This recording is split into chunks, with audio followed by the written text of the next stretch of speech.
is to tell the students that they will succeed. And that is good to say. You will succeed. But success does not fall from the skies. Success must be worked at. It is also important that we live in a country and in a continent where success is equated with passing examinations. I do not think so. I think success is a lot more than that. I taught for the first time when I was 18 years of age. And I remember that I taught as a Form 4 graduate. In those early days, we were told that the only thing that signified success was when one scored 36 points. And there is nothing wrong with scoring 36 points. But I want to confirm to you that I've known men and women who in their CPE scored 36 points, but they are not successes. Subsequently, I've taught Form 1 through to Form 6. I've been a dean at a faculty of law, and until very recently in the month of March, I led the Kenya School of Law, training young lawyers. So what is success? That your parents have congregated here this morning to wish you. That the men of God have asked God to give you success. Is it true that when in the month of January, you are announced as the most successful school in the country, or that you have all scored A's, you will be successful? Perhaps. But is that the truth? Is it also true that because we have prayed for you, you will pass exams? No, not at all. Not necessarily. Because prayer without hard work is mere superstition. And I can tell you that every other school is praying in the country. Every other school is praying and interceding, but there will be those who will fail their exams, the prayers notwithstanding. So what is success? And what must we tell you when we appear here in truth about success? I do not want to dampen your spirits, but I also want to give you what is reality. And the reality is that when we talk about success, we talk about the total quality of the person. There is a book that I commend to you. It was written in 1933 by one of the leading African-American educators, Carter G. Woodson. The book is entitled Miseducation of the Negro. Learning and acquiring knowledge is a good thing. Experience has demonstrated time without number that men and women who but for education would have languished in sorrow and lamentation had doors opened unto them, and that they can now dine, in a manner of speaking, with kings, queens, and other men of intellect. But I want to prepare you beyond the examination, because the examination you will pass.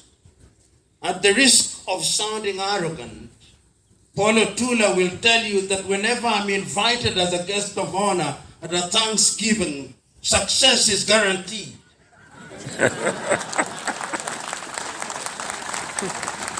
So there is a sense in which you will pass unless you insist. Because there are also students who insist on failing, despite all our attempts to the contrary. But I hope that there are no such students out of the 265 of you.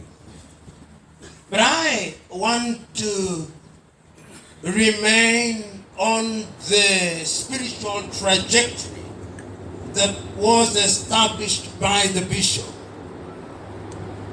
And to remain on that trajectory, I want to make reference to two verses in the Bible, perhaps two books in the Bible. But before I do that, I want to acknowledge that within our ranks there are students who are of the Muslim faith. And I want to remind them that even as we hold what is essentially a Christian Thanksgiving, they must not feel left out, because Christ is to them Isa bin Maryam, in whom you must believe if you are to be a true Muslim. But I also want them to go back as they read the Quran, and they will discover that the success that we have talked about here with reference to the Bible is recognized in the Quran. I want you to go and read Al-Baqarah at verse 5 and 105, and you will discover that that success is talked about. I also want you to read Al-Imran at verses 104 and 200, and you will discover that success is recognized in the Holy Quran. So do not feel left out, because Isa bin Maryam is known unto your religion and mentioned many more times than the Prophet Muhammad, peace be upon him. The verses that I want to refer to in the Bible are to be found in the book of Matthew. It is a story that we all know about. The story when Christ curses the fig tree. And the story is told that he passed along the road and he saw this fig tree and it bore no fruits, and he cursed it. That is in verse number 18. And in verse number 19 through to 20, we are told that his disciples then wondered what kind of a man this was. And in verse number 21, which is my point of reference, he said, even you, if you believe, you can tell this mountain to move and it shall move. The question that I'm posing to you, do you truly believe that you will pass your examination? Do you truly believe that you have the intellectual wherewithal to pass your examinations? If you do, then let it be done. But there is another verse which I thought that the bishop would have used in talking about your success, and I'm very happy that you did not, because then I would have had nothing to say. This is the story that is very well known to us. The story that is recorded in the book of Daniel. And I want you to read through chapter 1, skip chapter 2, and go into the 3rd chapter. I'll retell the story briefly, if only to lay a foundation for what it is that I want to share with you young men. We are told that in the 3rd year of King Joachim, the Babylonians captured Judea, and that Nebuchadnezzar became the king, and that he asked one of his chief eunuchs, Ashpenaz, and he asked him to go into the house of Judah and select from within their ranks intelligent young men who had knowledge in all the arts and in all the science. And we are then told that he selected Daniel, that he selected Ananias, that he selected Mishael, and selected Azariah, and that they were brought to the king's palace. And when they had been brought to the king's palace, their names were changed to Belshazzar, Shadrach, Meshach, and Abednego. And all of us perhaps know them by those names, Shadrach, Meshach, and Abednego.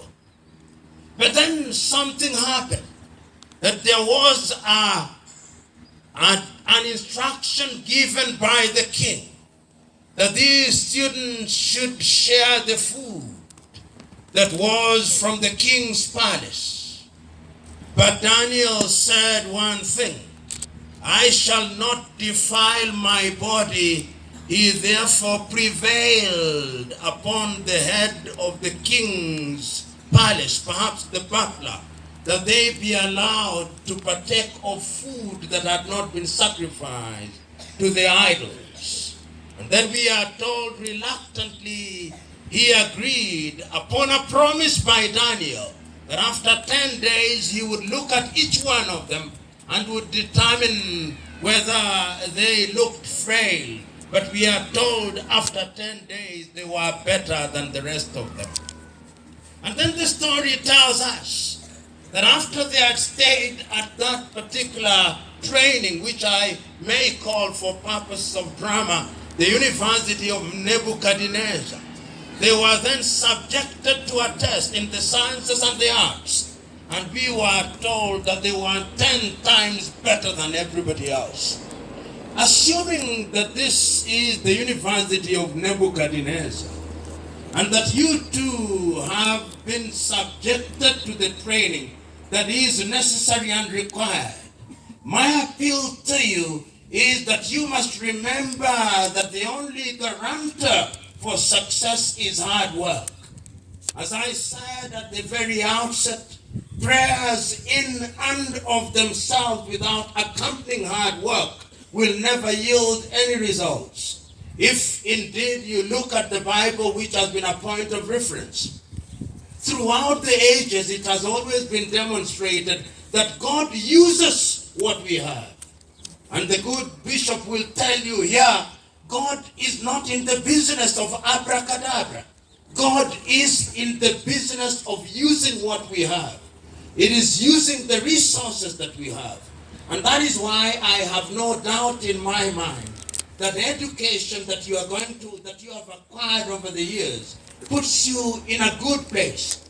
You are in a good institution.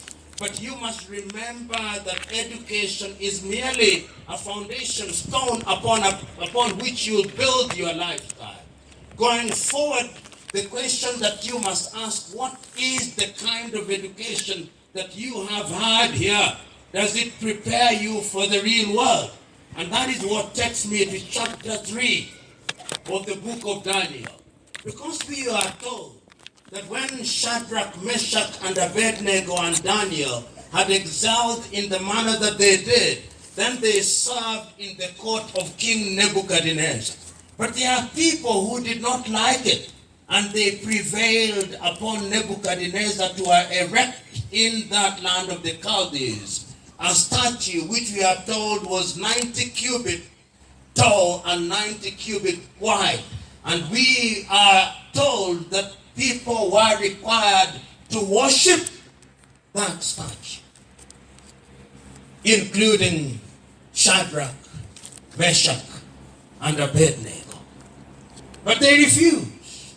And the king summoned them and told them that if you do not worship this idol, we will subject you to fire.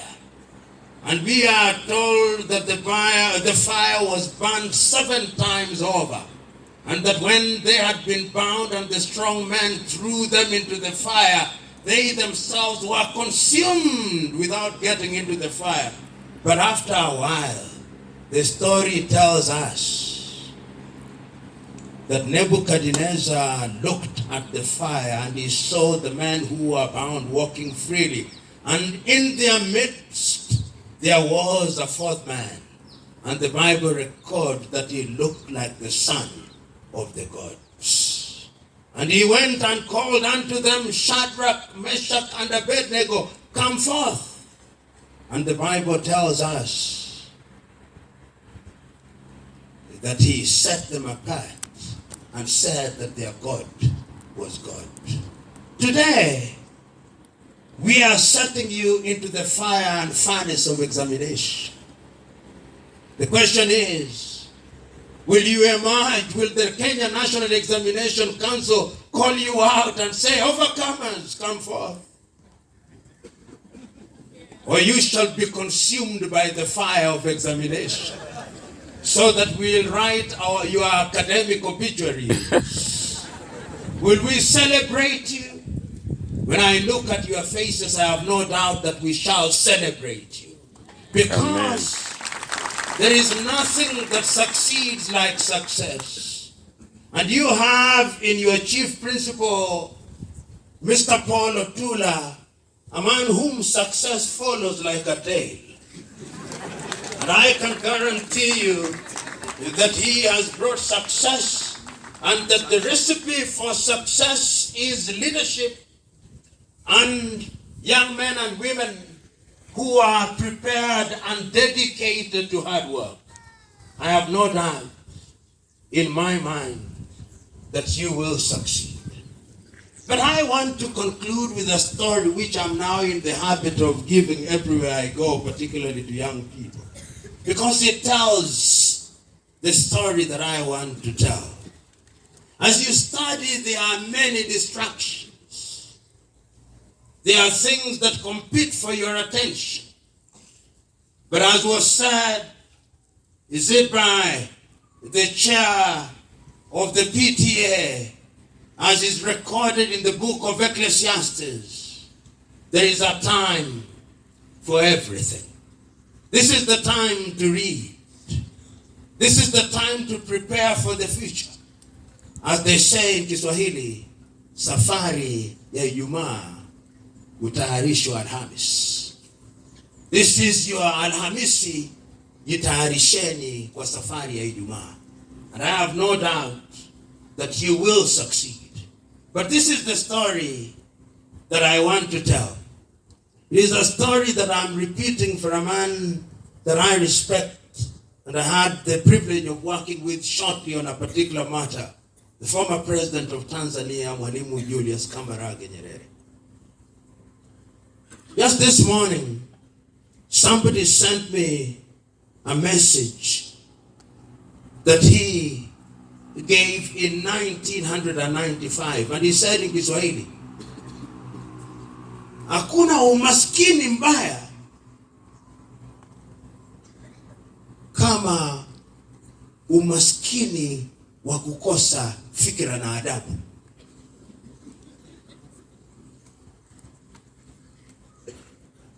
And I want to submit to you that beyond passing examinations, you must also be disciplined. Beyond passing examinations, you must have character. Beyond passing examination, you must have humility. Beyond passing examinations, you must have compassion. Because there is no dangerous human being than an educated fool who has gone to school and is not humble. True education must make you humble. Those of you who are students of history will remember in Greek mythology it is said that Socrates was the wisest man of all. And he said that the reason why he's said to have been the wisest man of all is that one of the gods of Greek, the oracle of Apollo, wanted to know who was wisest in Greece, and he sent out the oracle to walk through Greece. And he met many great men, Sophocles, Aristophanes, and they all said they were great. But when they went to Socrates, when Socrates was asked, what do you know? He said, the only thing that I know is that I know nothing. And for that declaration, the oracle said he was the wisest man that ever lived in Greece. Do you know anything, you young men? The day you discover that you know nothing, that is the day that you become wise. Because the more you know, the more you discover that you do not know. And I commend to you, go and get all those A's. But always remember one thing. The true test of real learning is humility. That is the true test. If you are humble, you will be great. But let me conclude with my story, which will be told in Kiswahili. Mnaelewa Kiswahili vizuri? Nizungumze Kiswahili. Sasa hadithi hii si hadithi yangu. Hadithi hii inaisimua kwa kuiazima kutoka kwa Mwalimu Nyerere. Na alichosema pia naye amesema aliazima kutoka katika kabila lake, wazee wa jaji. Anasema ya kwamba katika kijiji chao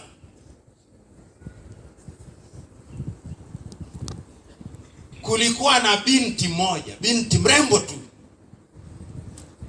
Na huyu binti alikuwa anaishi kilimani, juu kabisa, kilimani kabisa. Na huyu binti alikuwa ni binti aliyekuwa na nyungu ya uwerevu. Ukinywa tu kutoka katika nyungu ile, basi unaerevuka. Lakini ilitakikana ya kwamba utoke chini ya kilima, unakwea kilima kile, ukifika kule juu basi unakunywa kutoka katika kile nyungu. Lakini kulikuwa na amri ambayo ilitolewa, na amri ni hii: kila kijana ambaye alikuwa anamtaka yule binti kule kilimani aliagizwa, na kulikuwa na bibi kizee hapa chini ya kilima, kuna bibi kizee ndio mshauri. Huyu bibi kizee anakuambia, kijana, unapokwea kilima hiki kutakuwa na watu ambao wanapiga kelele na mayowe, wanakuambia wewe angalia nyuma, angalia nyuma. Lakini usiangalie nyuma, kwa kuwa ukiangalia nyuma unageuka jiwe. Basi vijana wakaja, school captain wenu akaja, akaanza kwenda, anakwea mlima, anapigiwa kelele, we utafika. Akaangalia nyuma, akawa jiwe. Wengi tu vijana wakaja, wengi tu wanakwea mlima, wanapigiwa mayowe. Basi wengi tu, kukawa na mawe mengi kabisa.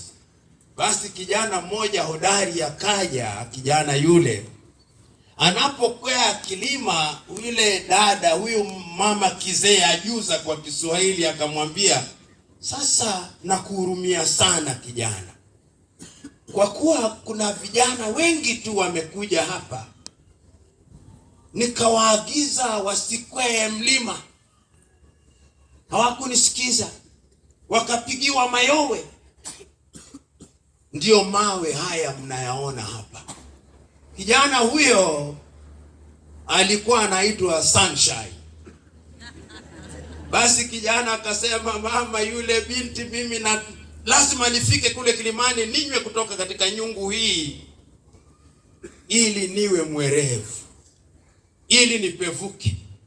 Kijana akaanza kukwea mlima, akakwea mlima, wanampigia mayowe, lakini hatimaye akafika kileleni, akachukua nyungu, akakinywa, akawa mwerevu mno. Akaambiwa, na sasa tunaomba uulize kitu kimoja tu. Akasema, hebu waregeshee uhai hawa waliogeuka mawe. Akachukua kile nyungu, akawanyunyizia, wakageuka, wakawa watu, lakini wakampata yule kijana yuko kule kileleni. Ndivyo mtakavyokuwa mwezi wa Januari mwaka kesho. Mtakuwa kule kileleni baada ya kunyweshwa katika nyungu hii. Lakini kilichoko ni ya kwamba wakati mnapokwea mlima kutakuwa na mayowe mengi tu. Watu wanawashawishini muangalie na mfanye vitu ambavyo havitawasaidia. Msiangalie nyuma. Mhakikisha kwamba kile mnachokitaka mtakipata, kwa kuwa Waswahili wanasemaje? Mtaka cha uvunguni sharti ainame, na mgaagaa na upwa ali wali mkavu, na akiula usimsonge. Asante.